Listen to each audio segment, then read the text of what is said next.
Ladies and gentlemen, once more I welcome you to my channel. I'm your host Ibrahim Marozo Sumba.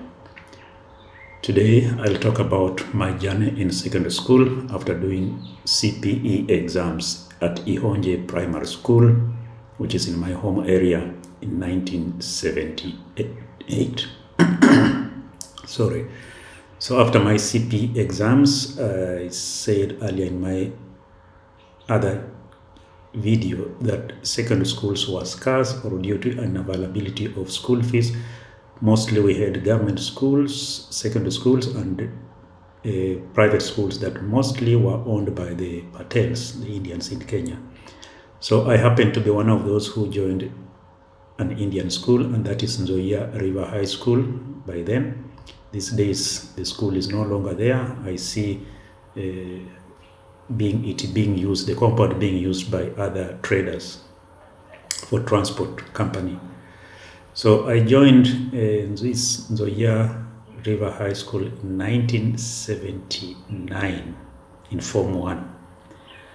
And by then it was both day school and boarding. So I opted, due to the uwezo wa mzazi, I joined the day schooling part because my father was also working by then at Mumias Sugar Company with the Deweto Construction Company. So he was living staying at Shibale. So I was staying with my dad as I go to school early in the morning, then come back in the afternoon. So that is in 1979 Form 1. Then very interesting. You joined the school. When I joined the school, I had no shoes. And it was also not a must that one must have shoes. I think not having shoes, being without shoes was just like part of uniform. So because in primary school, we also not wearing shoes, unlike these days. So my father managed to buy me a pair of sandals, slippers that I used in the whole year, that is Form 1. And then in 1980, when I moved to Form 2, is when my father managed to buy me a pair of shoes, and that was what we used to call the butter bullets, the cloth shoes, fabric ones. And you could see how I was delighted that at least for the first time I'm wearing shoes. It's a good feeling. And in the secondary school, you are together with the children from different families, also some well-to-do families. We are quite a number of students, and I could see some who were driving, coming to school, others on bicycles, sisi tunatembea, like this. And you make friends for a short time. Like me, I made friends for a short time because this was I was there for only 2 years before I switched to another school. So being a Patel school, or rather Harambee schools by that time, you join the school, and then when you reach Form 2, there was an exam we were to do, Kenya Junior Secondary School exam. And you do this exam, you pass it, is when you will now go to another secondary school which is government owned. So I did the exam, and I passed. We were supposed to pass this exam with at least in 5 subjects. I passed the exam in 7 subjects. Then I was to go to a government secondary school. So after armed with my result slip, I and my father, we went to Kakamega High School, and the principal there told us there was no vacancy. So we took off again. My father had already switched to Kisumu, where the molasses utilization plant was being constructed. So he left me at Shibale. I rented a house that he was staying in. He continued to pay rent as he went to Kisumu. After I did the KGC, Kenya Junior Secondary Schools exam, I joined him. So we looked for a school in Kakamega. It was not possible. Then with him together, we went to Kisumu. Now he was working in Kisumu. So We went around Kisumu town, and we settled on one school, Muslim secondary school, Kisumu Muslim. And this was after one man advised him when he asked for a better school, and one man advised him that this private school that was doing well was Muslim, Kisumu Muslim. So I went and joined Kisumu Muslim Secondary School. We had the principal there, Vincent Kokidi. He was no joke. So I joined the secondary school there. At Ndoia, we had quite a large number. We made a few friends there because it's a short duration. But I had the likes of Pius Ongonga, who was from Maungu. I had Cleophas Buonya Okumu, who was my cousin. We had Titus Wamoma. We had Fred Lukuiso, omwana Upora. Huyo jamaa tulikuwa naye tabu at Nzoia. He joined us. He was being sponsored by his uncle, Mr. Raja, who was paying school fees for him. At least for him, he came to school in a pair of shoes, and we were very close friends up to now. Then we had people like Mary Shiwundu, the late David Onyango Mashurubu from down there, the son to Henry Omondi, and Elder Ashiachi from Bumia, from Emlembwa.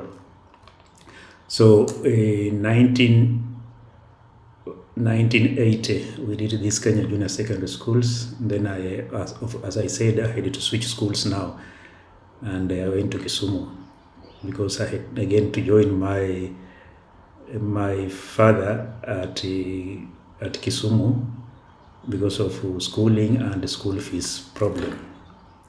So I joined a Muslim. Then there again we had friends for 2 years. Some of whom I've never seen, but we had people like Hamis Kadima, a guy was from Umias. We had Helen Olukusi from Bunyore. We had Jane Luceno from Isuha. Those are the few that I can remember.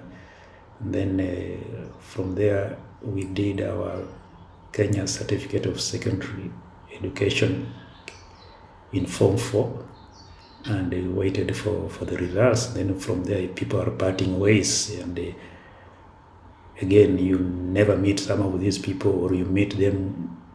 This is how it is.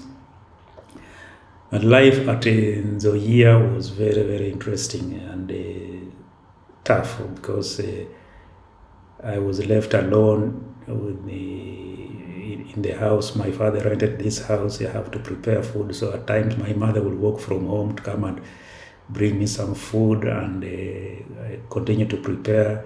I prepare for my food. I prepare my food, then go to school like that.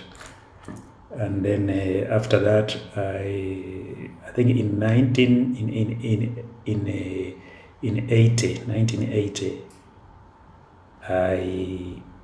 I did shortly boarding part of the school. I joined the boarding part of the school, and from there, that's when I was a candidate. So I did the Kenya Junior Secondary Schools exams when I was a boarder for a very short time. I think that was the first time I was boarding, and apart from now joining college MTC, and you are all boarders, not like these days where I see some MTC students being day scholars. And it was also during my boarding time is when I realized that we had night runners in school. This was very, very strange. We had a guy who was really a night runner, and he could give us a hell time during the night. And we had this Patel, the owner of the school, also residing in the school with his family. And the situation was really tough, and we had the part of the school very close to the road, very close to the River Nzoia. There's a lot of noise, especially when the River Nzoia is overflooded. The water will always come very close to the school buildings. And then the diet was, of course, the Kenyan diet. Most of the schools, githeri and chai, mandazi, mkate, like that, which was a favorite. Bread is always a favorite in secondary school.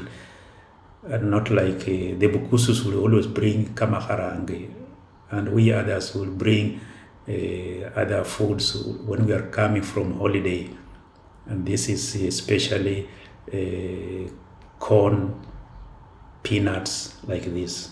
It was also during my second year in secondary school that our homestead, our houses caught fire and everything burned in it, and it was very traumatizing, especially to my mother, because she was home alone.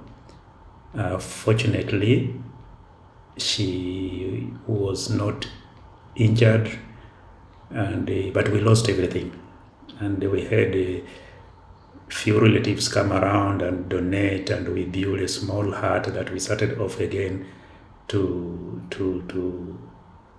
we started a new type of life. But this was a very, very traumatizing incident for my mother and me, because I had just been at home for a short while. Then I for half time. Then I went back to school, only to be told that back home this has happened. So I came back home and I found my mother was really crying, and everything's destroyed, and starting life was very, very difficult. I think it is something that should not happen to anybody so long as you are still alive. It is traumatizing. It's not easy to start afresh again. So this is how it was when I joined the secondary school. A few friends I was in school with, we still meet. David Onyango, who is there, Fred Lukwiso, my great friend, and a few others. Otherwise, it was nice, and it was also difficult, especially in when you are meeting friends, people from different cultures and homes that are well apart, especially when it comes to financial and style life. It becomes very difficult for one to adjust and come up to tune as per the requirements of the institutions. I thank you all for listening to me. Please subscribe, share my video, and comments. For those ones who have subscribed, I thank you very much, and I wish you well. See you next time. Thank you very much.